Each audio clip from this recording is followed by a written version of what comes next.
সূরা তালাকের 2 ও 3 নম্বর আয়াতে আল্লাহ তাআলা বলেছেন, আর যে আল্লাহকে ভয় করে আল্লাহ তার জন্য নিষ্কৃতির পথ করে দিবেন এবং তাকে তার ধারণাতীত জায়গা থেকে রিজিক দিবেন।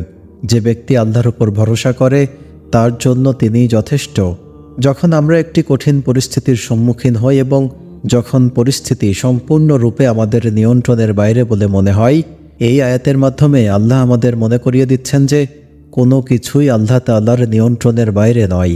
আমরা প্রায়ই আশাহত হয়ে যাই, কারণ আমরা যুক্তি দিয়ে সব কিছুর সমাধান খোঁজার চেষ্টা করি। কিন্তু এখানে আল্লাহ তাআলা আমাদের বলছেন যে তার সাহায্য মানুষের কল্পনারও বাইরে। মুসা আলাইহিস সালাম আল্লাহর সাহায্যের এই বিষয়টি উপলব্ধি করেছিলেন যখন তিনি লোহিত সাগর এবং ফেরাউনের সেনাবাহিনীর মাঝে আটকা পড়েছিলেন। মারিয়াম আলাইহিস সালাম এটি উপলব্ধি করেছিলেন যখন তিনি সাহসের সাথে তার কোলে শিশু ঈসা আলাইহিস সালামকে নিয়ে তার গোত্রের কাছে ফিরে এসেছিলেন।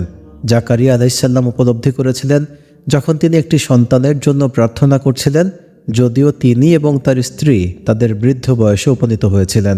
একজন মানুষ আল্লাহর ক্ষমতা সম্পর্কে যত বেশি উপলব্ধি করতে পারবে, সে তত উঁচু লক্ষ্য নিজের জন্য নির্ধারণ করতে পারবে এবং তত বেশি অর্জন করতে পারবে এই জীবনে এবং পরকালীন জীবনে।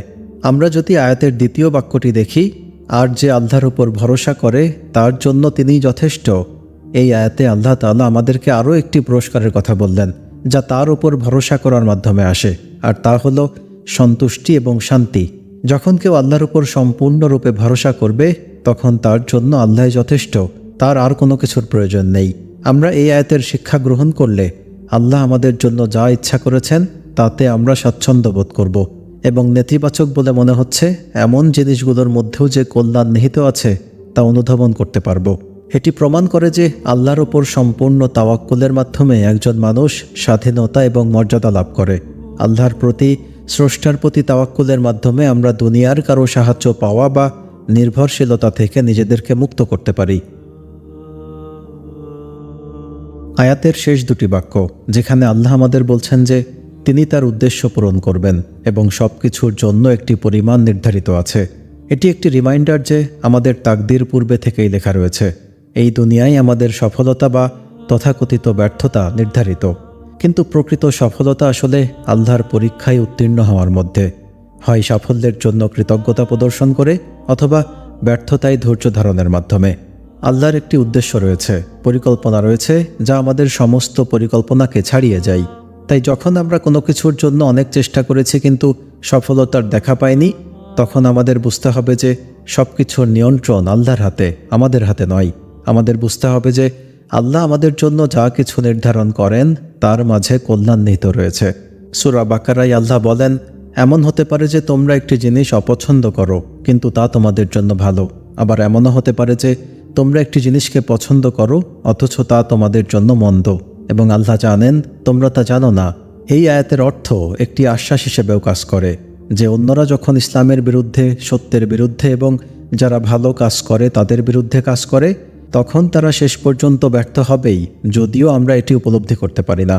কারণ আল্লাহ তাদের ষড়যন্ত্র বিনষ্ট করার আগে তাদের অল্প সময়ের জন্য অবকাশ দিয়েছেন। অতীতের অবাধ্য সম্প্রদায়গুলোর ক্ষেত্রে এমনটি বারবার দেখা যায়।